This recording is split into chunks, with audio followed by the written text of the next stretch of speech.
اللہ الرحمن الرحیم۔ ایک بہت مشہور شعر ہے کہ عمل سے زندگی بنتی ہے، جنت بھی جہنم بھی، یہ خاکی اپنی فطرت میں نہ نوری ہے نہ ناری۔ اللہ تبارک و تعالیٰ نے انسان کو پیدا کیا، میرے عالم ارواح میں تھا، عالم ارواح سے انسانی جسم کے اندر روح منتقل ہوئی، پھر یہاں سے ہم عالم برزخ یعنی قبر والی زندگی کے اندر چلے جائیں گے۔ اگر اچھے اعمال ہوں گے تو اچھی زندگی گزاریں گے، اگر برے اعمال کیے ہوں گے تو اس کی سزا بھگتیں گے قیامت تک۔ پھر قیامت والے دن جو فیصلے ہمارے لیے ہوں گے وہ الگ۔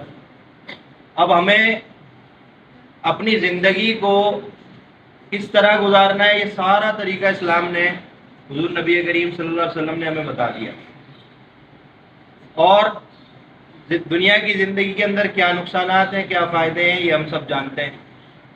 لیکن اگر اس کے باوجود ہم اپنے نقصان اور فائدے کو نہ سوچیں اور اپنی زندگی بار بار بتانے کے باوجود غفلت میں گزاریں، چاہے وہ اعمال کی صورت میں ہو، چاہے وہ حقوق اللہ کی صورت میں ہو، حقوق العباد کی صورت میں ہو، آداب کی صورت میں ہو، احترام کی صورت میں ہو، کسی بھی صورت میں اگر ہم غافل ہیں تو یہ ہمارے لیے نقصان دہ بات ہے۔ ہماری پوری کی پوری زندگی اللہ تبارک و تعالیٰ کی دی ہوئی بہت بڑی نعمت ہے، تو ہم اگر کامیابی چاہتے ہیں تو ہمیں پوری کی پوری زندگی کو اللہ تبارک و تعالیٰ کے بتائے ہوئے طریقے کے مطابق ہی گزارنا ہوگا، تبھی جا کے ہم مرنے کے بعد دنیا میں بھی اور مرنے کے بعد بھی پرسکون رہ سکیں گے۔ لیکن اگر ہم نے اس روح کو تنگ کر دیا اس جسم کے اندر، کیونکہ روح کی جو طاقت ہے، روح کی جو غذا ہے، روح کی سکون کا جو باعث ہے چیزیں، وہ تو تمام وہ چیزیں ہیں جو اللہ تبارک و تعالیٰ نے ہمیں حکم دی ہے، جس میں حقوق اللہ، حقوق العباد تمام کے تمام شامل ہیں۔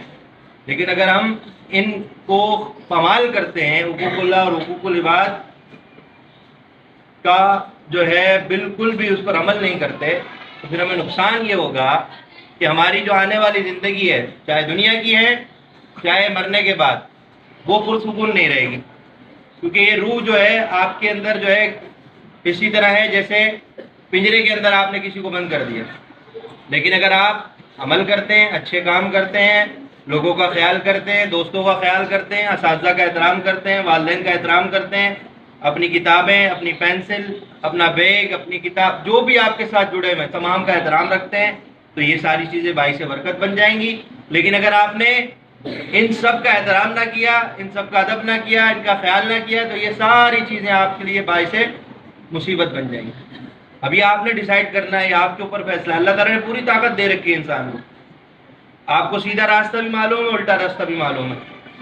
ہر بچے کو پتہ ہے کہ کرنٹ لگ جائے گا اگر میں نے بجلی کی وائر کو جو ہے ہاتھ لگایا، ہر بندے کو پتہ ہے۔ لیکن اگر اس کے باوجود بھی کوئی ہاتھ لگاتا ہے تو وہ اس کو سب کہیں گے پاگل ہے، یہ تو بے وقوف ہے، اس کو تو عقل ہی نہیں ہے۔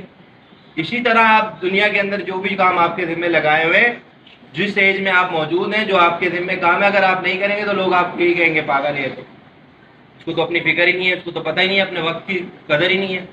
تو اس لیے اگر آپ چاہتے ہیں، ہم سب چاہتے ہیں، بالکل چاہتے ہیں کہ ہم کامیاب ہو جائیں دنیا میں بھی اور آخرت میں، لیکن اس کے لیے طریقہ یہ ہے کہ جہاں پر ہم جس وقت موجود ہیں نا، جو ہمارے سے وقت تقاضا کر رہا ہے اس کو پورا کریں، حقوق اللہ ہوں یا حقوق العباد ہوں، تمام کو مکمل طور پر تمام پر عمل کریں، تبھی ہم کامیاب ہوں۔